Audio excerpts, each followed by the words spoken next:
대법원이 더불어민주당 이재명 후보의 공직선거법 위반 사건 확정 판결을 대선 전에 내놓을 수 있다는 우려는 한 교수의 유튜브 발언 이후 확산됐습니다.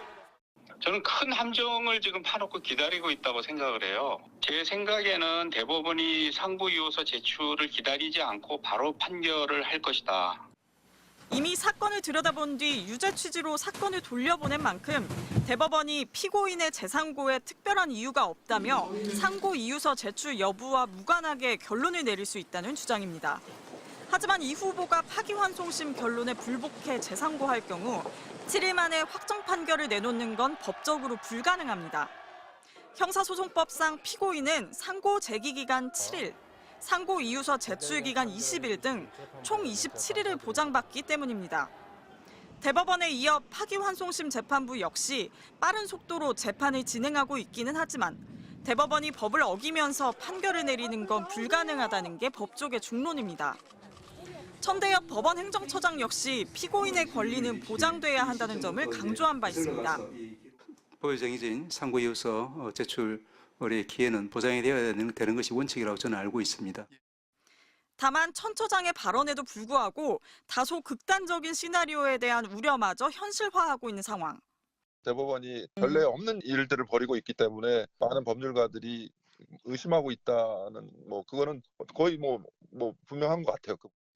법적으로 명백한 사안에 대해서까지 억측이 이어지는 상황을 초래한 책임은 결국 대법원에 있는 것 아니냐는 비판도 나오고 있습니다. MBC 뉴스 이일입니다.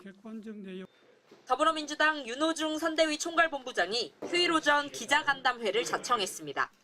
이재명 후보의 공직선거법 파기환송심 15일 첫 공판뿐 아니라 대장동 사건 등 다른 재판은 물론 모든 대선 후보들의 재판들을 대선 이후로 미루라고 요구했습니다. 조희대 대법원장은 사법부의 법봉보다 국민이 위임한 입법부의 의사봉이 훨씬 강하다는 것을 깨닫게 될 것입니다. 마감 시한은 공직선거 운동이 시작되는 오는 12일 0시. 이때까지 조치를 취하지 않으면 국민이 부여한 모든 권한을 동원해 사법 쿠데타를 막겠다고 경고했습니다. 법무부 장관을 지낸 강금실 총괄선대위원장도 사법부가 선거를 앞두고 국민의 참정권을 침해하고 있다고 가세했습니다. 법원의 권위를 위해서 또 법적 안정성을 위해서 이 재판은 즉시 정지되어야 한다고 말씀을 드리고 재판이 강행된다면 이 후보의 방어권이 심각하게 침해될 수밖에 없다며 법원이 정치 개입은 없을 거라고 선언하라고 요구했습니다. 대선 개입 조희대는 사퇴하라! 민주당은 대선을 앞두고 국민의힘에 맞선 정치연대도 구성하고 나섰습니다.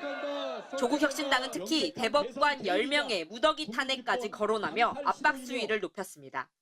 대법관 10명에 대한 탄핵소추안 작성에 들어갔습니다. 언제든지 탄핵할 수 있어야 됩니다. 지난 1일 대법원의 파기환송 판결 이후 48시간 만에 5,300여 명이 민주당의 새로 당원으로 가입했습니다. 민주당은 여론이 심상치 않다고 보고 이 후보 파기환송심 재판장의 탄핵 등 초강경 대응까지 검토한다는 입장입니다.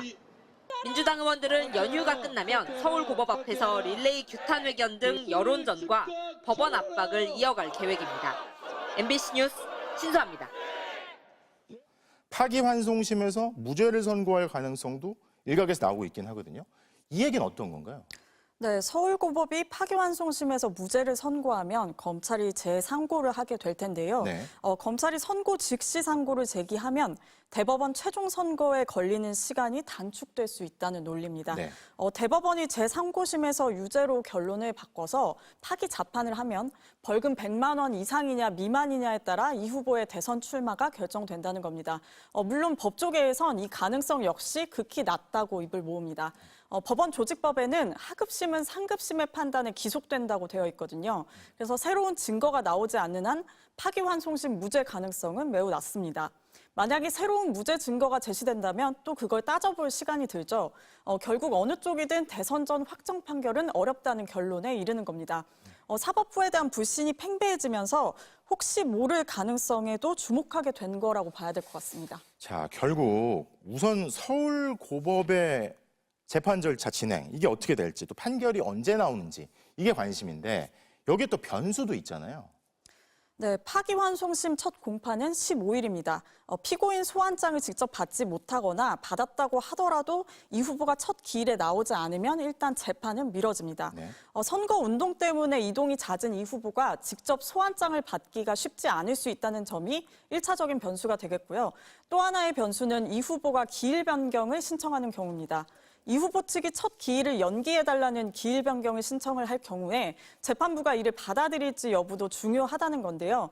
저희가 오늘 취재한 전문가들은 본격적인 대선 선거 운동이 시작된 뒤에 주권자인 국민의 참정권 보장을 위해 기일 변경을 받아들여줄 여지도 있다고 내다봤거든요. 네. 특히 그걸 받아들이는지 여부를 통해서 이 사안에 대한 사법부의 의중을 보다 명확히 알 수 있을 거라는 관측도 내놨습니다. 그렇죠. 파기환송심 재판부, 그러니까 서울고법 재판부가 어떻게 나오느냐가 사실 이 가늠자같이 되겠네요. 자, 이혜리 기자 잘 들었습니다.